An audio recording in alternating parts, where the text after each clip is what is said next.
Next up, at UFC Vegas 76, we have the co-main event of the evening. We have Damir Ismagulov taking on Grant Dawson. This is actually a very solid matchup with two incredible records here and a clash of styles. Damir Ismagulov, 24-2 overall, 4-1 in his last 5. He's coming off that loss to Arman Saruki, and he's taking on Grant Dawson, 19-1 overall, 4-0-1 in his last 5. He's coming off that win over Mark Madsen.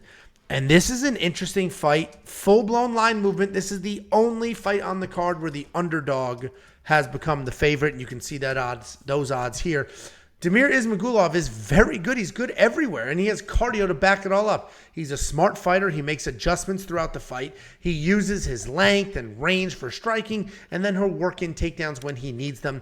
He's got wins over Thiago Moises, Joel Alvarez, where he was just a dominant striker. Then he's got wins over Alex Corgis, Rafael Alves, where he worked in his wrestling.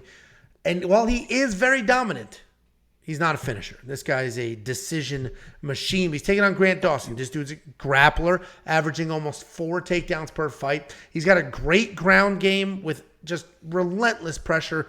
Technical striking, but his clear advantage in almost every fight is going to be on the ground. He started at 145. He's worked his way up to 55, but he's not small. They always want to talk about how he started his career at 45, but you wouldn't know that because he looks very normal sized. Yeah, he's fine. Yeah, very normal sized. He's probably bigger than me, honestly. Well, he's coming off that win over Olympic wrestler Mark Madsen, where he had takedowns, plenty of control, and that's the easy narrative here. The easy narrative is Damir Ismagulov was just out-wrestled by Arman Sarukian, and Grant Dawson just out-wrestled an Olympic wrestler, so Grant Dawson's going to win. It's a very easy narrative. It's a logical narrative. I understand it, but I just disagree. I just think, if you're going to compare Grant Dawson to Arman Sarukian, I think that's a bit of a stretch. And then you're going to compare Damir to Mark Madsen. I get it. Mark Madsen was an Olympic wrestler, but he's 38 years old. He doesn't even use his wrestling that much. And anybody who has ever tried to take down Mark Madsen in the UFC has. He doesn't have a fight where he's defended every takedown. Doesn't have one. So I think that's too much of a shortcut of a narrative. People are buying into it, hence the flip and the line movement. I think Damir wins this fight. I think his striking is too good. I think his takedown defense should absolutely hold up. My one and only concern is that weird drama with he retired, he came back, he only has one fight left. That drama actually is weird to me, which is the only reason I haven't really jumped on the Damir train. But I do think he wins this fight, and I think the takedown defense and the striking is going to hold up. His striking is fantastic. What do you think, Jakey boy? Yeah, let me preface this by saying that I'm a big Damir guy. I love Damir. I was touting him as the next champion, basically. I mean, I think he is at that level, or at least was at that level, with just the overall well-roundedness. And I thought that he was going to actually kind of smoke Arman, because I knew that he could defend the takedowns, right? He defended more takedowns than he was taken down against Arman. Defended 14-some takedowns. And when he was taken down, I mean, popped right back up. There was a couple times where Arman was able to get control. Actually, at one point, he hit a nice switch or a trip straight into full mount on Arman. So he was full mount on Arman. So he knows what he's doing, and he's a very, very well-rounded fighter. But there's a few things that worry me in this fight. And first, let me talk about Grant Dawson, too. In that Mark Madsen fight, people want to talk about how he was controlling the grappling of that Mark Madsen fight. The reason it went to the ground in the first round was because he got knocked down. I mean, in the first 30 seconds, he got knocked down. I don't want to say almost finished, but he was knocked down, was able to get on the legs of Mark Madsen while he was trying to chase a finish on the knockdown. There was a scramble. He was able to get control. Second round, he gets this single leg that Mark Madsen's trying to pull his leg out of, and Grant Dawson literally is hugging his leg, being dragged across the octagon, holding onto an ankle, and still somehow got that takedown. So that credit to his relentlessness, but also to some of that nonsense type wrestling. Obviously, it worked, and he was holding onto the ankle, and he kept the ankle, and he got the takedown from it. But against a guy like Damir, I don't think that type of stuff's going to work. And the third one was, I think it was a leg kick or something that dropped Marco Madsen, and then he jumped on him, and that's how he was able to control. And so it wasn't like he was getting all these singles and blast doubles against this Olympic type wrestler in the grappling. But there are some things that worry me.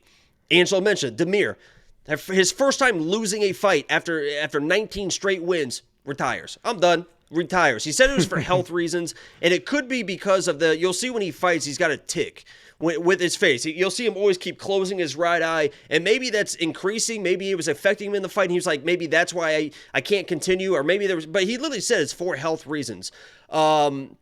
But that is a concern, too. After you have this long streak, you're in the UFC, you lose to a decision to one of the top guys in the division, and you're just like, I think I'm done. Oh, wait, I have one more fight on my contract?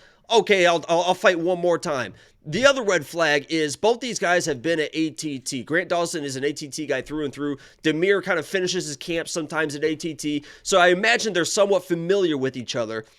What does Grant Dawson know to be so comfortable to take a fight against a guy at this level? Because if this was the Damir before the Arman fight, if this was Damir coming off that Garam fight, he would be minus fucking 300 versus Grant Dawson. If nobody saw Damir fight Arman and those takedowns and all the grappling and stuff, he would be minus 300 versus Grant Dawson. He is at that high of level. So what does Grant Dawson know to where he is comfortable enough in this fight? And what do the odds makers and the people putting money on Grant Dawson know as well? Because Damir is the overall better fighter. He's got the wrestling. He can defend the takedowns. He is the better striker. So what is going on, and what is this line doing? And the other thing that worries me on the Damir side is this.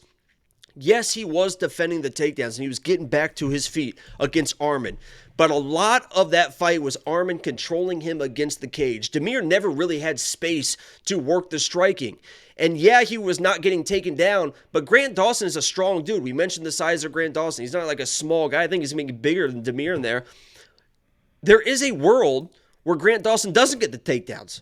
He doesn't get the back control, the grappling, but he wins this fight just from cage control alone because Damir could not get Arman off him. He could not physically get Arman off his hips against the cage. And there is a world where Grant Dawson just so relentless, he's able to win this decision. But I got to stick with my guy Damir here. He is the better overall fighter. He should, in my mind, kind of dominate this fight. I thought that he would be a minus 250 favorite. I understand, I guess, why the odds are moving, but, you know, there's a lot of stuff that's like, what the fuck is going on? Yeah, I hear like I said, I agree. I agree with everything you said, and it's that retirement, unretirement. That whole thing is what concerned me. That's the one thing that I'm like, it's a little weird. But he is an underdog, and I hope that keeps moving because Damir at legit plus money, that might be worth it. And I don't see a finish in this fight either. I do have a legally, he is an underdog right now. He could be the lock of the week. He is an underdog. He is an underdog right now. I think I do have a bet on Grant Dawson, though. I did inside the distance decision, no action, because Damir is not a finisher. He's not a finisher at all. Grant Dawson is a finisher.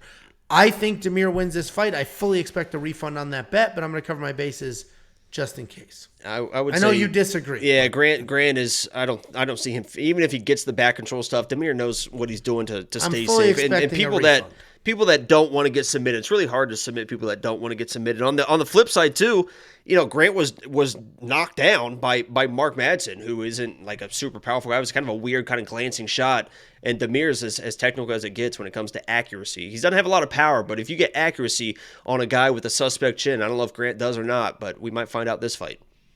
Well, I just like those bets. Listen, I hit that exact same bet with the David flip side Onama. of that is plus 160. I actually like that better. Damir inside the distance decision, no action.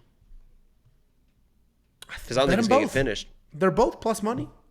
No, they're not. You got Grant Dawson's minus. Minus 150 or something like that, minus 120. I had the exact same bet on. I just said his name and now I'm forgetting. I had it on Phil Rowe. I had David Onama. I had it on Phil Rowe. I had the exact same bet on David Onama because I look at it. Well, this guy's the much more dangerous fighter. This guy doesn't finish fights. Boom. I fully expect a refund, but we'll see what happens. Anyway, $8,200 in DraftKings, $8,000 in DraftKings. I'll have to look at what Damir is scoring in wins. I think it's a pick your side kind of fight because if Damir wins, he's just defending takedowns, potentially getting his own takedowns, should be dominant. I don't think this is a close fight. I think whoever wins, wins. I don't think it's going to be that close of a fight. Because if Damir's defending I think if Damir's defending these takedowns early, Grant's going to get real desperate and then just get lit up. The shots are going to be from farther away, fewer setups. It's going to get bad. But if Grant's getting the takedowns, the control time is going to rack up. He's got great control. So I think it's a pick your side kind of fight for DraftKings. If you want to check out the optimizer and everything else, weonpicks.com, just $10 a month.